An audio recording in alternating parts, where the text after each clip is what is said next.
Welcome to this segment on managing volunteers. We'll take two looks at how to better manage volunteers in today's environment.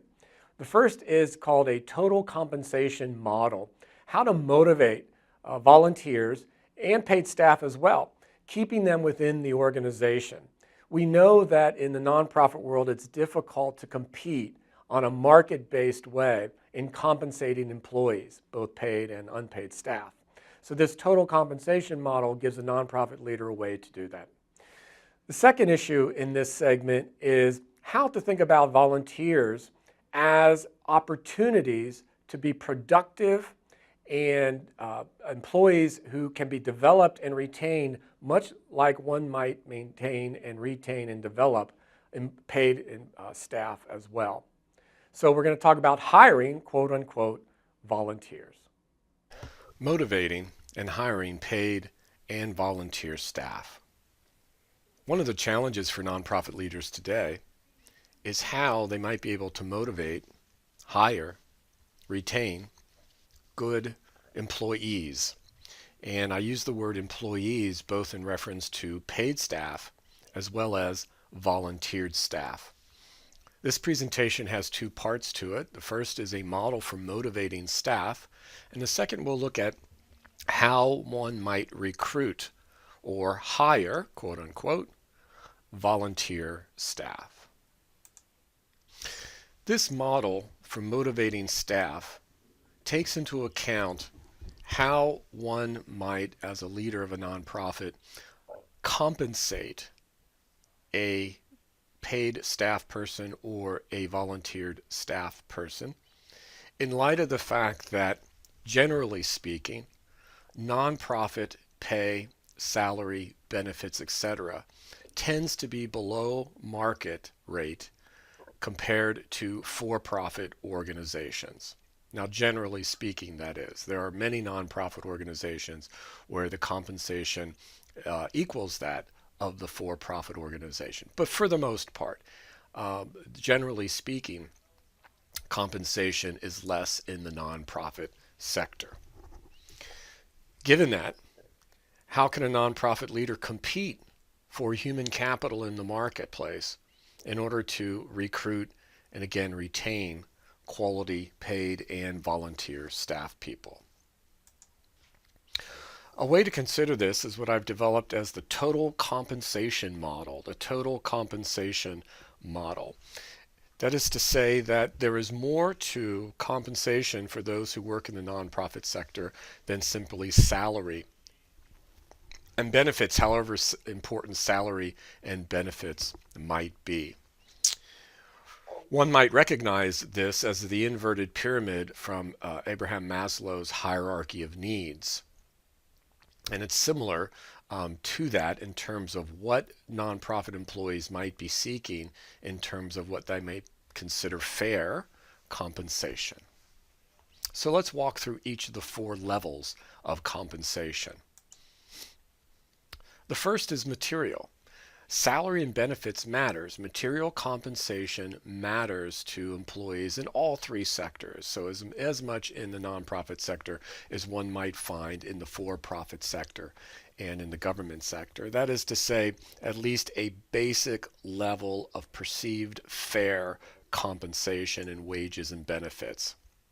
We all have material-based needs. People have bills to pay. They have families to raise if that's what they do, et cetera, et cetera. And so they're going to look at the wages and benefits offered from the nonprofit organization and perhaps think about it in two ways, expectancy theory and equity theory. Expectancy theory says that a prospective employee might say, given what I expected to receive for this job, its level of responsibilities and its job description, the tasks which must be performed, does this meet my expectations? So there's a sense of that kind of fairness when it comes to what they might expect. A second is equity theory, and that suggests that a prospective employee might say, given what I know what others are being paid for similar roles, similar job expectations, is what I'm being offered fair? So again, it's not a comparison. The material-based needs is not a comparison of the nonprofit pay to for-profit pay, but expectancy theory and equity theory say within the nonprofit world, as a prospective employee, what do I know about it that might say this is fair or not compensation based upon what I expect, and also based upon what I understand other people make for similar jobs. Second is the physical environment. The physical environment is very important. And when I talk about physical environment, I mean the lighting at the place of employment, the colors at the place of employment, the general flow of the workplace, the general ambiance in terms of its physical construction, etc. Is it a pleasant place to work? People want to work in pleasant places, and creating a physical environment which is welcoming and warm is a relatively low cost way that nonprofit leaders can compensate their employees. And of course, safety and security is very, very important. There are many nonprofit organizations, certainly not all, but many nonprofit organizations, especially operating in urban environments, where safety and security today must be a concern. So both paid staff and volunteer staff must understand and acknowledge and believe that the work environment is a safe and secure one. So the basic material level, basic needs must be met before an employee might move on to the second level of compensation and an appreciation of a second level of compensation. And that second level is called social compensation. People are social animals, and this is all about the building of interpersonal relationships at work. People want to be working in an environment where interpersonal relationships are respected, interpersonal relationships are regarded as important to productivity, as important to group cohesion, and as a way of creating an environment where one feels supported, where one feels both personally supported as well as supported in the work environment itself. And so creating an environment where interpersonal relations can flourish, or people have ways of interacting with each other, is in a way to provide social compensation. An engaging work environment, creating an engaging work environment where people are kept active, people are kept engaged, there's stimulation with the work that they do, is also part of the idea of social compensation. And finally, a positive work environment. Once again, a positive work environment can be created by allowing group interaction and individual interaction with group and interpersonal relationships to be built. Generally, people are most happy when they have civil, polite interactions with other people, that they are respected by those with whom they work, and they look forward to engaging in the work that they do. After fulfilling the needs of the social compensation, employees move on to the third, which is psychic compensation. Let me pause here, though, in the middle of the four levels, and note that not all employees, whether paid or volunteer, not all employees are looking to achieve all four levels of compensation, nor are all employees, whether paid or volunteer, looking to achieve the same degree of compensation within each of the four areas. Nonprofit leaders must recognize the needs, the compensation needs of each of their employees, and in order to best address how to compensate those employees. There are some employees might stay at the material-based level and be perfectly happy with that and not need the social and other forms of compensation. Others move on up and continually to try to achieve these other forms of compensation. The third is psychic compensation. This addresses the emotional needs of people, of employees, the self-esteem needs. Everyone has a need to feel useful. That their work and what they do when they come to contribute their times and their talents, that is appreciated, that it's respected, and that it's recognized. This is a relatively, once again, low-cost way for nonprofit leaders to compensate their employees through recognition programs and events and services, etc. And I'm sure we're all aware of some of them, whether it's the Employee of the Month parking space or different little rewards. People might at first think that those are kind of, phony or not important, but truly people do appreciate those. Group identity and attachment. The psychic level, once again, people want to feel attached to the group that they belong. They don't want to feel marginalized in any way. They don't want to feel isolated. They want to feel part of that group. And that group spirit allows the organization to have higher productivity and therefore better serve the mission. The fourth and final level of compensation is spiritual compensation. This is the idea of self-actualization. Many people who volunteer or want to work in careers in the nonprofit organization really value the idea that their work gives them meaning and gives their life meaning and purpose. There's very little light, so to speak, between who they are and what they do. The mission of the organization is their mission.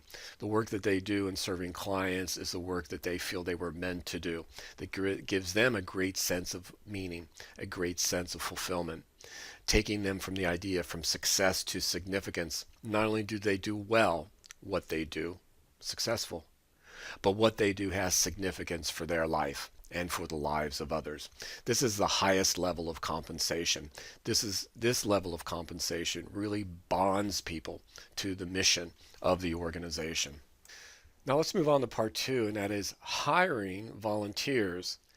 I do mean hiring volunteers in the sense that the idea of nonprofit leadership in vis-a-vis volunteering and working with volunteers has progressed from nonprofits being simply happy that they have volunteers to now looking at volunteers as important resources, important assets to the organization, as important as the paid staff. So if that's the case, that volunteers are best to be seen and best to be considered great assets to the organization, one might want to adopt a quote-unquote hiring process for volunteers much as they do paid staff. What might this process look like? Let's first look at reasons why people say they volunteer.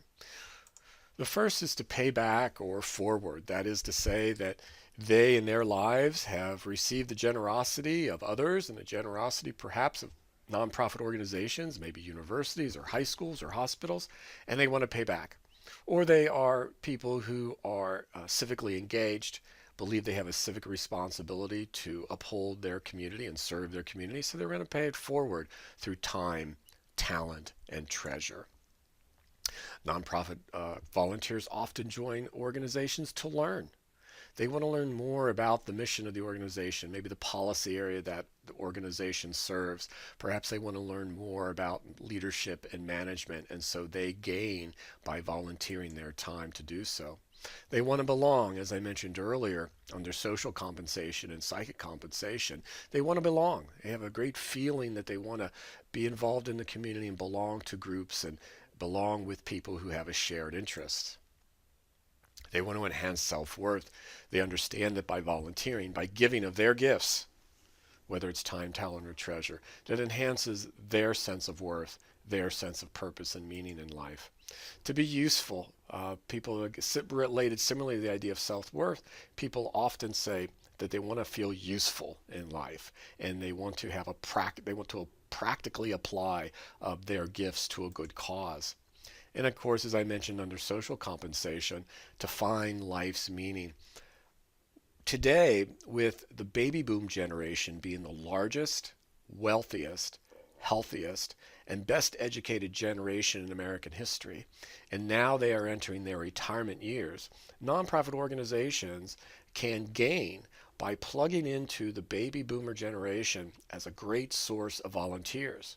And very often, they might be searching for a second career, or they might call it a legacy career.